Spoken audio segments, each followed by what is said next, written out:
Welcome to a new episode of Pure Metal of Gods. This episode 3, we will be featuring Azteca. 1300 years ago, the Aztec Indians made their pilgrimage from Utah straight to Mexico, where their home country, Aztlan, their gods promised their people that they would have their promised land, kind of like what Moses and God promised them. They made their way to Mexico, which we all know the story. They got invaded by the Spaniards, and they eventually had been extinct. Surviving languages from native cultures that still live on to this day, from the Aztec Indians, even the Mayans, their language still exists in modern culture. So we are here discussing traditional music and incorporating with a modern sound. And I think Azteca brings this perfect imagery of the culture of the Aztec god and the civilization, the language, because they incorporate some of that language. We will be discussing all this with Dante, the lead vocalist of Azteca. This episode begins now. How did you all decide to incorporate traditional instruments to your music? Hello my friends, this is Dante from the band Azteca from Mexico City. Actually, the traditional instruments are a fundamental part of our music. It's the very foundation of our music because the songs, the guitar riffs are based on the rhythms that we write and that we took from the traditional dances, from traditional folk music from Mexico. We take those rhythms from the drums that we have. We use the huehuetl, which is the big drum. We also use the teponaztli, which is it's also a traditional instrument. But basically, all the rhythms we take them from the huehuetl, from the big drum, and we transform those rhythms into guitar riffs. So it's the very foundation of our music. We also use some other things like the conch shell as a trumpet or horn. We use some whistles. One of them is called the death whistle because it has a very interesting sound. It sounds like someone's dying, someone's like crying or screaming. We also use a whistle that gives the sound of a jaguar. And we also use a whistle that gives the sound of an eagle. We also use like a kind of horn, which is called the Mayan trumpet. It's not Aztec, it's Mayan, and it's called humpak. That's the deal with traditional instruments. So it's very, very important for us. And also it's very important for the show because, you know, Azteca is a very powerful band for a live show. I think it's a very interesting thing to see because we have, the costumes, the headdresses, which are based, of course, in our culture, in our civilization, the Aztec civilization. And we are trying to represent the main gods of the Aztecs. So that's very interesting to see on stage. And the instruments, the traditional instruments, add and put some a very interesting touch to the live show. At the beginning of your careers, what struggles did you all come across performing in your home country? Well, I think the main struggle is that there are a lot of international shows coming to our country, to our city. And we are not, we cannot compete with these shows. People are more interested in attending to international shows, so that's the main struggle. But there's always room for the national acts, for upcoming bands. There's always someone wants to see something new, and we have had a lot of support. We had a band called War Cabinet. War Cabinet became, some of the members from War Cabinet, the guitars, the guitar players and myself, were part of War Cabinet, and we ultimately decided to do Azteca.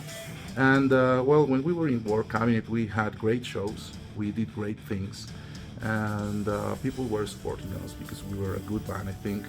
And I think that's the most important thing. You have to offer a very good show, you have to be a very good band, you have to play in tune, you have to play on time,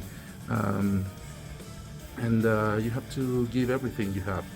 You are not allowed to be lazy, you know, because people are very judgmental, and well, you just have to do your best because you are competing with with the international bands for the attention of the people. So that's the main struggle, I think. And also, I think money. In Mexico, people don't have that much money to spend on that many shows. You know, it's like they go to one concert or two concerts a month, and that's it. Because concerts nowadays are very, very expensive. But we are doing good now. We have a new band and a very interesting show again. So I think people will be interested in attending to the shows of Azteca. When on tour and you're traveling to all these different countries, what have you learned differently compared to your own country that they do different? People have more interest. We were in Europe last year in 2022. We were in Sweden, Norway, Denmark, Deutschland, the Netherlands, and Belgium. And there are many people that are interested in new shows, in new bands. And also, when we were with the War Cabinet, a couple of times we went to a festival in Germany called Dong Open Air, and it was very cool because they have some huge or big acts, but they also had like medium bands and upcoming bands completely new for them, for the audience. So that was our opportunity because we were like nobody, and the people were waiting for us because they give you, you know, like the same attention on their website and their media and the press. So that's a very good thing that happens in Europe. And also, well, there we are the international act, so we are coming from afar, and of course they are always asking like, what have Mexicans to do with metal?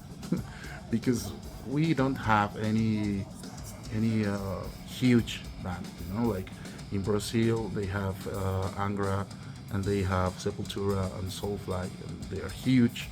And there are some other countries that have one or two bands that are very, very famous, and well, people are connected with these, and people are interested in this kind of stuff because of them.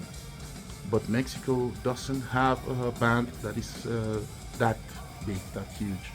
We are full with independent bands, so there's no one that is so mainstream. So people are always asking if there's like, is there metal in Mexico? And yes, there's a lot of metal in Mexico. There are lots of metal bands. There are some bands that are very, very good. They are great, and well, I think we are building something now. You know? So people is interested on this, and it's curious about a Mexican band, and especially one that is called Azteca, because the Aztec civilization is very, very famous all over the world, and well, I think this increases the interest of the people. How do you feel about pay to play and the merch also getting a piece of your percentage of your merchandise? I think it's okay. Paying to play, it's part of the investment you have to do to promote your band.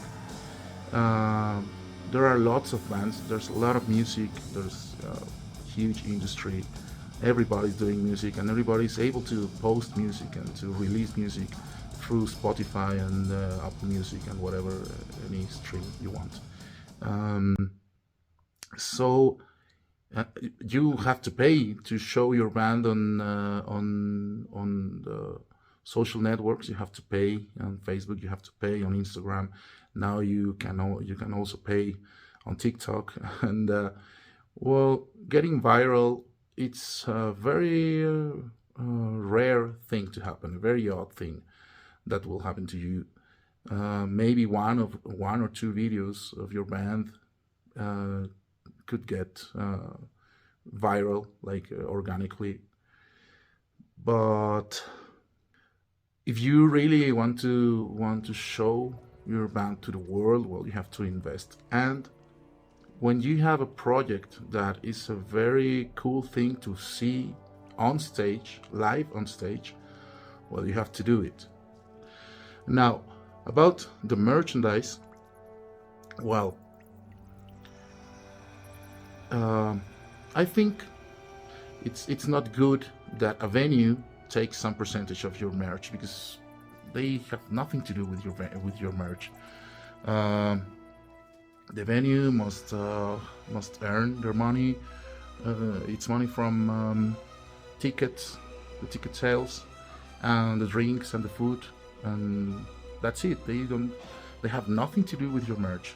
They have nothing to do with the design of your merch. They have nothing to do with the producing, with manufacturing your merch. So they don't have a real reason to take money from your merch. Even if you're playing in the venue, well, what the hell? You're paying the rent or whatever, or the promoter is paying for the venue. So they don't have there's no reason to take money from your merch. Now, if the tour manager or the organization or whatever are taking money from your merch, a little percentage, because there is someone selling your merch while you are playing, while you are preparing for the show, while you are, like for example, us, we are dressing up, or we are putting on headdresses or whatever, setting up everything. Then it's okay, because the merch, the person that is selling the merch is doing a job, like the audio engineer or the lighting engineer or whatever. So they have to charge a little bit from you to pay for that service, to that person. So it's okay, I think. But venues, I think it's completely wrong. It's not a good thing to do, I think. When working on your material with the traditional music, I know there's a part where you're singing as a demigod, speaking in a conversation. So you are incorporating the Aztec language into your music. Well, great question. Yes, our music has everything to do with our history, with our legacy, with the Aztec history. The lyrics are all of them are based on Codex Boturini, which is a codex that narrates all the pilgrimage that the Aztecs did from their homeland, their original homeland in Aztlan, until they arrived into their promised land, the land promised by their god Huitzilopochtli. So this is all narrated in this Codex Boturini. It's an ancient codex from the Aztec culture, and we also use a lot of books and a lot of I have read many books and many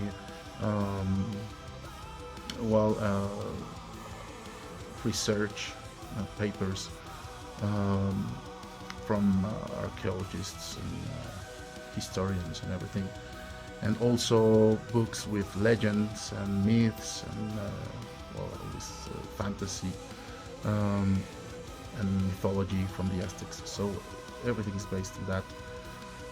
Now the show is completely based on, not completely based, but our costumes and our headdresses are based on the Aztec civilization. We are representing, as I told you before, we are representing the main gods. I represent Quetzalcoatl. Alberto, one of the guitar players, represent Huitzilopochtli. The other guitar player, Luis, he represents Mictlantecutli, which is the god of the underworld, and Chuck, our bass player, is representing Tlaloc, the god of thunder and rain and water. So we're representing the Aztec gods, and you can see that on stage. And the music, the rhythms are, as I told you before, they are based on the rhythms that we take from folk music, from ancient music, from traditional music, from Mexican dances and everything, and based on the rhythms we create on the drums. Those we transform them into guitar riffs. And also a very important thing is that we use in some of the songs some phrases or some words or some chants in the original language of the Aztecs, which is called Nahuatl. This language was shared by the Aztecs and some other civilizations from the central part of what is now Mexico nowadays. And we actually have many words that we use every day. For example, avocado is translated to Spanish as aguacate, and this word comes from the Nahuatl, which is the original word is aguacatl. So we use these kind of words, on a daily basis. We have many words in our Spanish, in our Mexican Spanish, that come from Nahuatl. And for me, it was very important to have these texts, to have these chants, because we have some codexes, besides the Codex Boturini, we have some other texts that come from the ancient history, from the Aztec tradition, and that were originally narrated, were originally written in Nahuatl. So now we have them translated into Spanish and also English and even German and everything. But for me, it was very important to have some songs, some parts of the songs, because unfortunately I don't speak this language. I don't speak Nahuatl. None of us speaks Nahuatl. We have some people that are helping us with this, translators and everything. We are using some parts, some important things. We're saying them, we're telling them in Nahuatl some parts of the history, some like chants that come from the ancient history, from the ancient tradition. So I think that's very cool, because we are taking some texts, we are taking them just like they are, like we're taking them from the codexes or from these texts that we use, and some other things are things that I am translating with the help of people that speaks Nahuatl as their native tongue, and that's it. So to summarize everything, we have the lyrics based on the codex, we have the music based on the rhythms and on the folk music, we have the costumes and the headdresses based on the tradition and based on our gods, and we have the language, of course. So it's a complete thing to see and to hear and to watch. So that's it. Thank you very much for watching this interview. Thanks a lot to my friends from Pure Metal of Gods magazine for this interview. And well, we hope you like our project. We hope you like our music. Don't forget to support by subscribing and clicking on the notifications and everything, and following us on Facebook, on Instagram, on YouTube and TikTok. It would be great if you follow all of them, but if you can follow just one, that's great for us. Thank you very much, and we'll see you someday, somewhere. Tlazohcamati. Thank you very much.